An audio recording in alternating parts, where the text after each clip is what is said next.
Rasa lelah dan lapar membuat mata saya terasa berat. Sambil menunggu jagung bose matang, tidur di lopo ditemani angin sepoi-sepoi terasa menyejukkan. Oh, ya.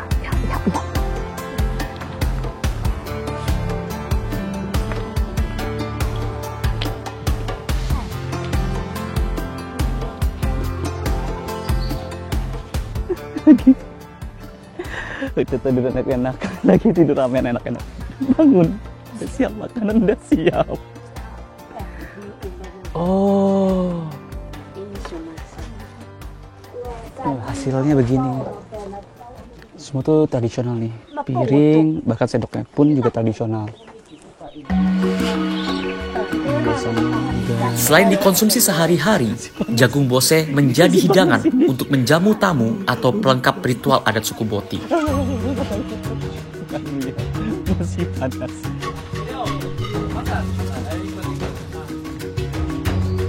Ini rasanya tuh manis. Tapi biar gue kasih tahu rasa manisnya itu apa. Dari awal ngambilin air di bambu. Setelah itu ngambilin jagung yang sudah dikeringkan secara lama. Lalu mengupas jagungnya, menumbuk jagungnya, memisahkan jagungnya dari serbuk-serbuk. Lalu makan bersama. Jadi mungkin ini rasa manisnya itu bukan karena jagung, tapi rasa manisnya itu timbul karena kehangatan dan kebersamaan dengan semuanya. Ini adalah sesuatu yang nggak tahu ya, udah lama nggak dirasain orang-orang di kota mungkin, di Jakarta mungkin.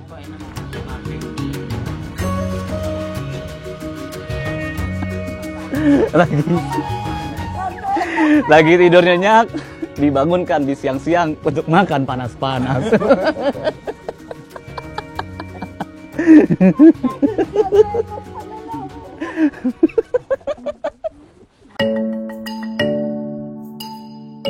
Suku Boti dikenal sebagai suku adat tertua di Pulau Timor. Mereka terus menjaga nilai-nilai untuk mempertahankan warisan luhur di tanah Timur. Jadi, sudah menjadi tradisi dan ritual di suku Boti, apabila ada ibu yang baru saja melahirkan, maka ibu dan bayi tersebut itu harus masuk ke dalam rumah bulat dan berhari-hari diam di situ. Masyarakat suku Boti biasa menyebut tradisi ini dengan nama Tapoitan Liana. Tujuannya untuk memperkenalkan anggota keluarga baru dan menandakan bayi telah siap menjalani hidup di luar rumah bulat. Jadi, sang ibu kurang lebih selama 4 hari 4 malam itu tidak keluar dari rumah bulat, kecuali untuk kepentingan seperti bersih-bersih atau ke kamar mandi. Nah, ketika sudah saatnya keluar, membawa bayi tersebut, dan ini pertama kali mungkin bagi keluarga melihat sang bayi menerima dunia luar. Untuk menghormati tamu, sirih pinang dibagikan sebagai tanda persaudaraan kepada keluarga atau tokoh adat yang datang. Penancapan daun gini di atas pintu rumah bulat menjadi simbol agar sang anak selalu ingat untuk pulang ke kampung halaman. Prosesi adat kemudian berlanjut dengan ritual bersih diri. Didampingi keluarga, sang ibu akan ke belakang rumah untuk membasuh diri sebagai simbol suci.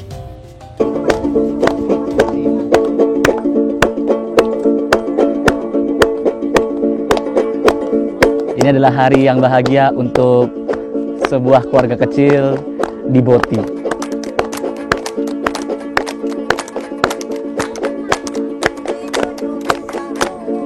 Kemeriahan semakin terasa saat semua ikut menari mengikuti irama yang mengiringi. Saya pun turut larut dalam suasana hangat.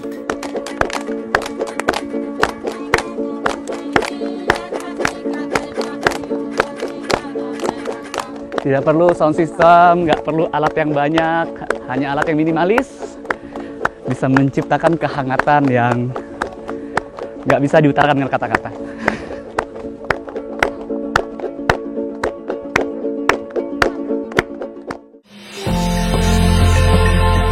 Di suku Boti, wanita turut memegang peranan penting dalam urusan rumah tangga, soal pangan, sandang, juga pakaian.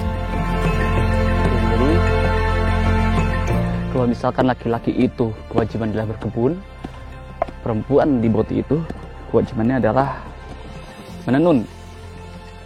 Nah, di sini saya setidaknya itu pengen membantu dan lihat juga penasaran dengan proses kain tenunnya bagaimana. Soalnya kain tenun suku Boti itu semua itu natural, semua masih dari kapas, tidak ada pewarna buatan, masih natural semuanya. Dan ini adalah salah satu bahan pewarna ini. Mama, ini akar apa Mama? Mengkudu? Kulit kayu mengkudu yang ditumbuk menjadi bahan alami untuk warna merah tenun khas Boti. Dan kalau kalian perhatikan ya, semua suku Boti kan memakai kain tenun juga. Pakaian ini semua juga hasil dari jahitan mereka juga ini. Ini yang saya pakai, yang mamanya pakai semuanya.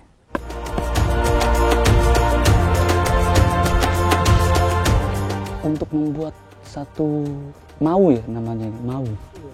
Itu berapa lama? 1 tahun. Pada satu kertas 1 tahun. 1 tahun. Iya. Jadi buat ini 1 tahun ini.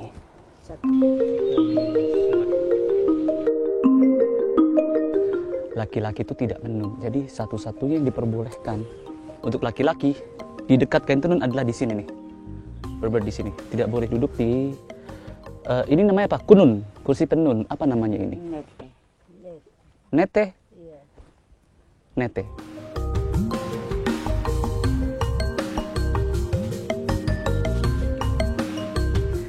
Nah, Mama ini ada 2 mau. Kalau ini mau untuk Laki-laki. laki-laki. Bedanya itu, oh kalau yang ini mau untuk perempuan. Kebalik berarti ya. Kalau yang perempuan boleh lihat Mama. Oh, perempuan tuh kayak sarung. Laki-laki tuh tidak kayak selimut laki-laki. Dalam. Melihat langsung cara menenun membuat saya makin paham mengapa tenun ini begitu istimewa.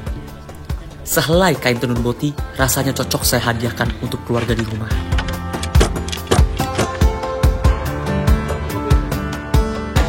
Saya juga pengen lihat ini, pengen beli buat istri juga, buat ibu, buat mertua. Jadi saya lihat dulu ya Mama.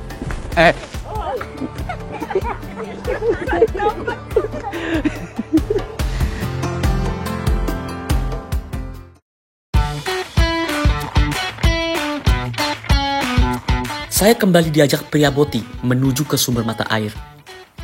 Selain mengambil air, saya diajak untuk melakukan perawatan rambut ala mereka.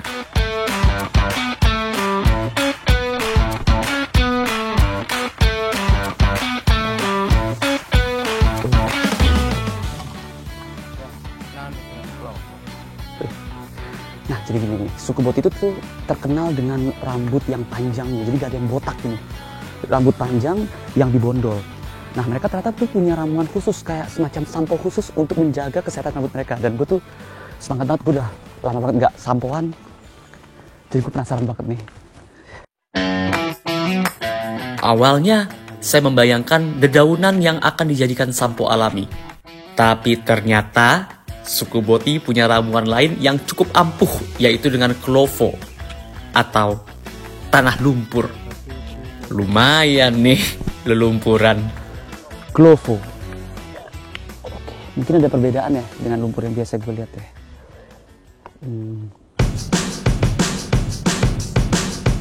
Tanah kering harus dicampur dulu dengan air. Larutan tanah inilah yang kemudian dibasuh ke rambut.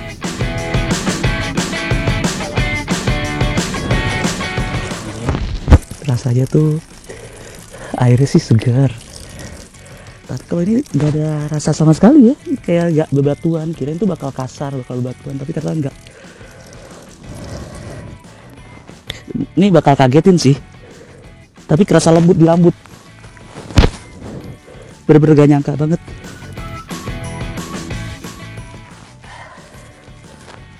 Oh ini ada lagi. Oh Leisa. Minoa. Minoa itu apa? Minoa. Mie kelapa. Minyak kelapa. Oh ini ada lagi guys, ternyata guys. Setelah mencuci rambut dengan tanah, minyak kelapa menjadi ramuan terakhir untuk perawatan rambut.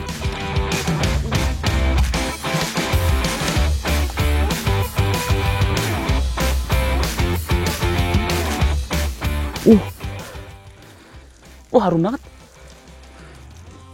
Harum.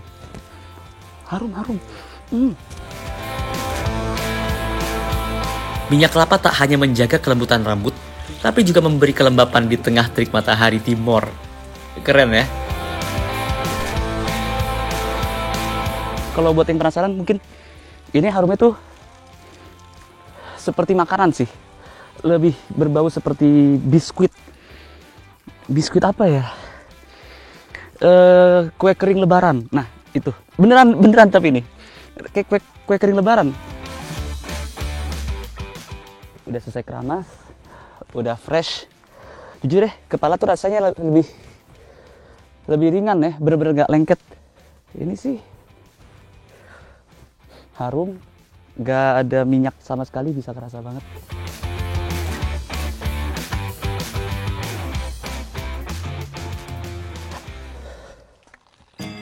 Dari tali perutnya itu bisa disinyalir apakah ini ada ibaratnya nasib baik atau tidak.